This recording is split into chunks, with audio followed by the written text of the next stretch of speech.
नमस्ते सभी को।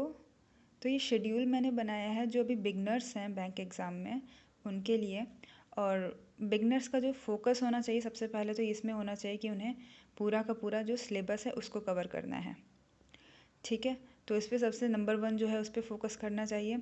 और दूसरी बातें हम कर लेते हैं, जैसे कि क्वांट है हमारा, तो क्वांट में आपको हर दिन आपको नंबर सीरीज सॉल्व करनी है, क्वाड्रेटिक करना है, सिंप्लीफिकेशन करना है।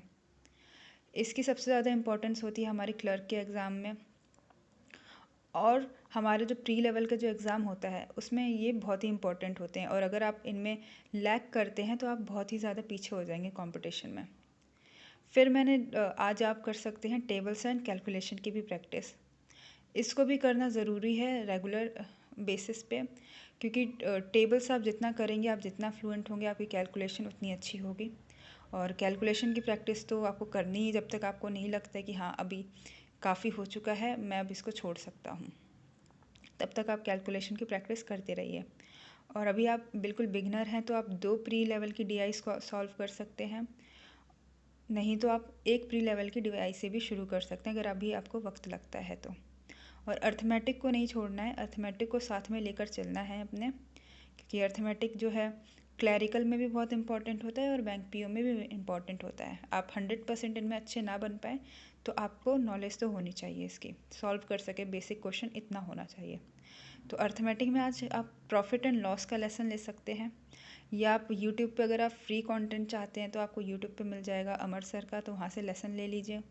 और लेसन लेने के अगले दिन आप सॉल्व कर सकते हैं। इसके जो क्वेश्चंस होंगे प्रॉफिट एंड लॉस के लेवल 1 के, वो आप सॉल्व कर सकते हैं। और बाकी क्वांट को कैसे कवर करना है उसका मैंने वीडियो में दूसरी वीडियो में शेयर किया हुआ है।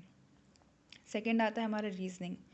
रीजनिंग में आप प्री लेवल जो पजल्स हैं वहाँ से शुरू करिए। 5 प्री लेवल पजल्स आप रेगुलर बेसिस पे लगाइए। ये पजल्स आप नहीं छोड़ सकते, बहुत ही ज़्यादा इंपॉर्टेंट है हमारे बैंक एग्ज़ाम्स में। पजल्स को आप छोड़ दें और आप सोचें कि आप रीजनिंग में अच्छे हो जाएंगे या क्लियर कर लेंगे, तो वो बहुत ही मुश्किल है। इसलिए आप पजल्स मत छोड़िए, पजल्स बहुत इंपॉर्टेंट है।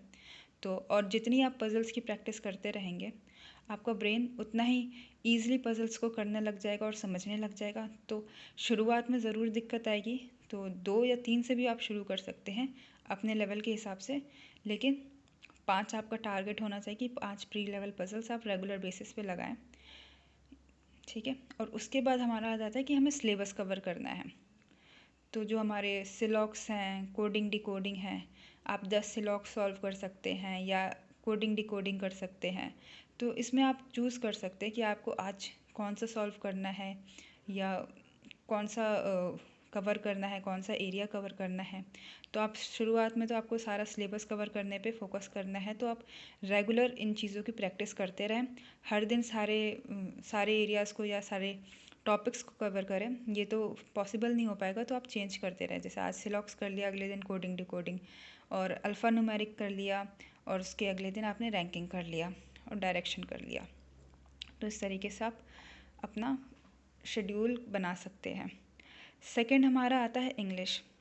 तो इंग्लिश में आपको डेली 50 मिनट्स आपको पढ़ना है। ये आपके ब्रेन को भी काफ़ी रिलैक्स करेगा। जो आप सुबह से रीजनिंग या क्वांट पढ़ रहे हैं उससे आपके काफ़ी रिलैक्सेशन मिलेगी अगर आप डेली 50 मिनट्स रीडिंग को देते हैं। और ग्रामर भी हमें कवर करना है। तो ग्रामर के लिए मैंने बताया है कि निमिषा मैम है, यूट्यूब पे भी है, अनअकैडमी पे है, तो उनके जो 120 रूल्स ऑफ ग्रामर हैं उनके आप नोट्स बनाना शुरू कर दीजिए। आप नोट्स बनाइए उनके, कम से कम 5 से 10 ग्रामर के रूल्स के आप नोट बना लीजिए आज के दिन ही, और उसे रिवाइज़ करिए। फिर आपको जनरल अवेयरनेस नहीं छोड़ना है। आपको जनरल अवेयरनेस इसलिए नहीं छोड़ना है क्योंकि आप जितना जनरल अवेयरनेस करेंगे और इसको कवर करेंगे, आपको इसकी अंडरस्टैंडिंग उतनी अच्छी होगी और आप इतनी अच्छे से इसको रिटेन भी कर पाएंगे। अगर आप जनरल अवेयरनेस की प्रैक्टिस शुरुआत से ही नहीं करते हैं तो बहुत ही ज़्यादा पॉसिबिलिटीज़ है कि जब आप शुरू करें तो आपको रिटेन करने में दिक्कत होगी। तो इसलिए ज़रूरी है कि आप जनरल अवेयरनेस को कवर करें और शुरुआत से ही करें। क्या पता आपको प्री जल्द हो जाए और आपको मेंस में बैठने को तुरंत मौका मिले। तो हमेशा पॉजिटिव सोचना चाहिए, इसलिए जनरल अवेयरनेस को तो आपको छोड़ना नहीं है, इसको शुरुआत से लेकर चलिए। और इसमें मैं अगर आप बिगिनर हैं तो मैं कपिल काठपाल सर को सजेस्ट करती हूँ कि उनकी डेली वीडियोस देखिए, क्योंकि ये बहुत अच्छे से समझाते हैं। जो करंट अफेयर होगा आपको बोरिंग बिल्कुल भी नहीं लगेगा, आपको समझ बहुत अच्छे से आएगा। और उसका आप रिवीजन करिए, उसका रिवीजन 30 मिनट्स में उसका रिवीजन करिए। और नेक्स्ट डे जो सर अन अकेडमी पे इसका एमसीक्यू भी लेते हैं, तो आप उसको भी उस क्लास को भी अटेंड कर सकते हैं। तो अगर आप बिगनर हैं तो जनरल अवेयरनेस के लिए मैं कपिल काठपाल सर को सजेस्ट करती हूँ। और अगर आप अच्छे हैं, आपको थोड़ा टाइम हो चुका है, तो मैं क्लाउड अफेयर सजेस्ट करती हूँ। तो थैंक यू वेरी मच।